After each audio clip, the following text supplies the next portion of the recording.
Let's go. Well, welcome to this edition of the Don Cherry's Grapevine podcast. We were voted biggest and best of 2020 by Apple, so we'd like to thank everybody for listening. And we're brought to you by Spreads.ca, a First Nations-owned online casino and sports book, I should say, and it's tailored toward Canadians, which means you can bet Canadian dollars, which is good. Yeah, that's fun. I like it. Let's face it. You bet because you want the games are on. You know what I mean? It's not you're trying to make money. Well, it's nice to make money. Yeah, and then so you sign up now, enter the promo GRAPES, and they'll match your deposit up to $500. You get 15 spins on a big whale, and your first sports bet, they'll help you, and they'll give you a $25 advance. And it's Canadian too. Now, last night, or this is Sunday. We're doing this on a Sunday. So Saturday night. This is kind of the first week of hockey's back. Yeah, I keep track of all the things. I've never heard of a guy going 10-0, and Spessa did it, and 10-0, 10 wins and no losses on the face-offs. On the face-offs, the draws, and Tavares, he was 9-2. Now they've always been good. Both of them have been pretty good, but I think Manny Mahota is the guy that I'll tell you a story one time that I don't know if it's funny or not, but I was sitting watching the morning skate, and before the head coach came out, I think it was Quinville, before he came out, the assistant guy had Manny taking the draw off the number one guy. He was number one. So this was in Chicago? I think it was Chicago. I think it was. Anyhow, it doesn't matter. He was taking the draw, and he was winning every draw. So what he was trying to teach the guy, he was trying to teach the young star coming up how to do it. And Manny was just went every draw. And I said before he began, I said, when the head coach comes out, watch, he'll watch that for a while and stop it. Because what he was doing, the assistant coach didn't realize the guy was losing confidence. And he was winning. Manny is one of the best draws. In fact, I think Vancouver got him just to win draws. Yeah. He knows it, and it's an art. Yeah. I mean, it's tough with the linesmen now. It's pretty tough because they like to put on a show. Yeah, well, we had Jason with Mississauga Ice Dogs, and he just thought the face-off was something to get the game going. With it. And it's funny, Dad, when you and I go out, we watch the minor hockey. We haven't yet this year, but hopefully in a couple months we'll be able to. That just is so far off the radar of the kids. Like you very rarely do you see. We drafted a kid. Remember what was his name? I think his last name was Whalen. I forget his first. Whalen, yeah, that was again. And this kid never lost a draw. And the only time he'd lose it, the coach told him when he was a left-hand shot, and he'd pull it back. And if he was on the left side now, he'd pull it in the corner every time. But the other guy, if they had left him alone, and then we went to see him, he wasn't quite good enough. We should have kept him. This is the Mississauga Ice Dogs. Yeah. And we sent him to a team and they had him playing wing. Hamilton, I forget. And I went down, they had him playing wing. Anyhow, Spezza 10-0. I've never seen that. And 9-2 for Tavares, and Manny Mahota's the guy. Now, I what really gets me? One of the agents, I'm not saying his name, I guess it was Jeff Jackson, was complaining that Matthews got cross-checked in front of the net. Well, first of all, don't stand in front of the net if you don't want to be cross-checked. What are you supposed to do? Now, the third goal last night was perfect. You had Simmons standing in front of the net and Matthews on the point. Ping, zing. That's the way it is. Keep your star from standing in front of the net, and then he won't get hurt.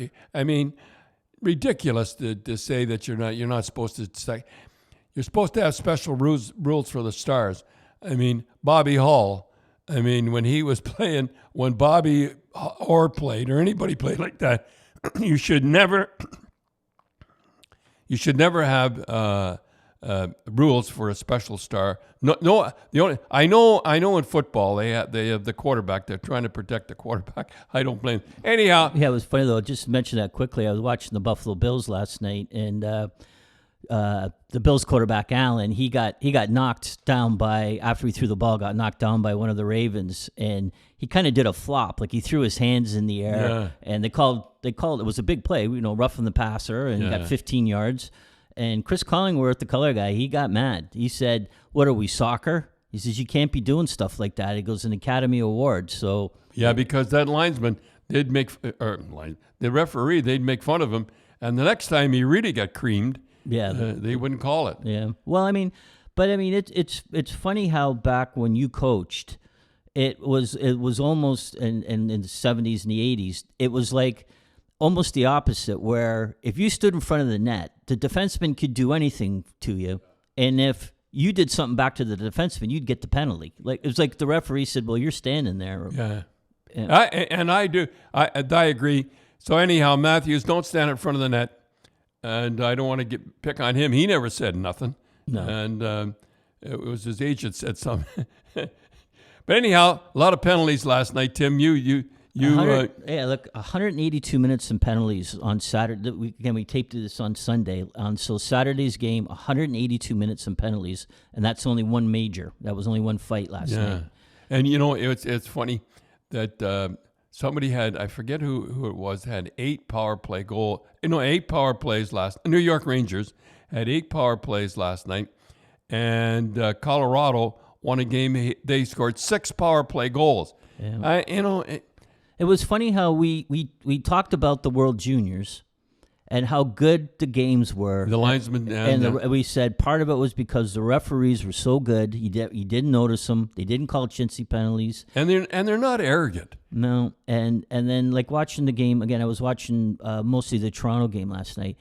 Just like the one guy called a slash that happened 30 times in the game. But the thing is, you're absolutely right. Some of the penalties, the guys really, they always say, "Well, what did I do?" But really, they don't know what they've done. Yeah. And I guess, once it gets in the paper about slashing, now a little wee tap here and there. And the guy did a one-handed. Like he just kind of, just one-handed and like didn't even hit the guy. And, you hate to complain about the referees, but they just... And that's to be the last time I did it enough on Coach's Corner. But it just how it kills the flow of the game. I mean, I was watching, watching the Ottawa-Toronto game, the second game on Saturday, and all of a sudden a nice flow's going. Ottawa's starting to come back a little bit. There's flow, and they call a penalty on Toronto, again, a chintzy penalty on Toronto, and Ottawa, it seemed like it threw Ottawa off. Yeah. But there's nothing you can do about it. They got to put a and the thing that gets me is they're arrogant. Yeah, it's almost like the hockey. Their job is to call. It's not to referee the game. Their job is to call penalties. That's their mentality. Yeah. Well, the guys anyhow, and anyhow, Calgary looking pretty good with Markstrom in the net. Looks like they're going with him. They looked pretty sharp last night. Yeah.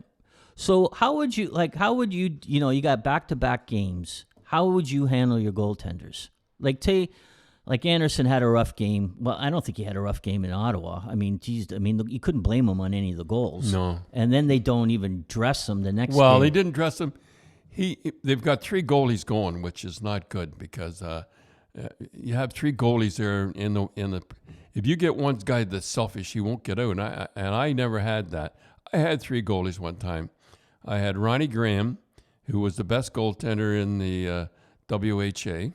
Yep. Not bad. Yep. And then I had Gilly Gilbert, who set a record, 17 straight wins. And then I had Jerry Cheevers, that 32 undefeated, went 32 games undefeated. And then I went to Hardy Astrom, but we won't talk about him. But anyhow, if you have 3 goalies, you've got to be very careful because if you have a selfish guy, he won't get out of the net. Looks like they've got pretty good here. And I read in the paper where they didn't dress him because he didn't want him to think him. He wanted really to rest because he knows he's the guy. Although Campbell looked pretty good last night. Yeah, he didn't get very many shots, so I mean, I felt bad, and I feel bad for Anderson in the sense of, I mean, Toronto was awful the first game in the back-to-back series, and you couldn't. Where did the defense go? They just disappear. Yeah. Well, they looked pretty good last night. Yeah, but I think the team that really surprised, and again, I think it's going to take a couple of weeks till everything kind of equals out, right? Like, some teams are hot, but the team that is it was kind of shocking. You knew they were going to be good, but this good is Montreal.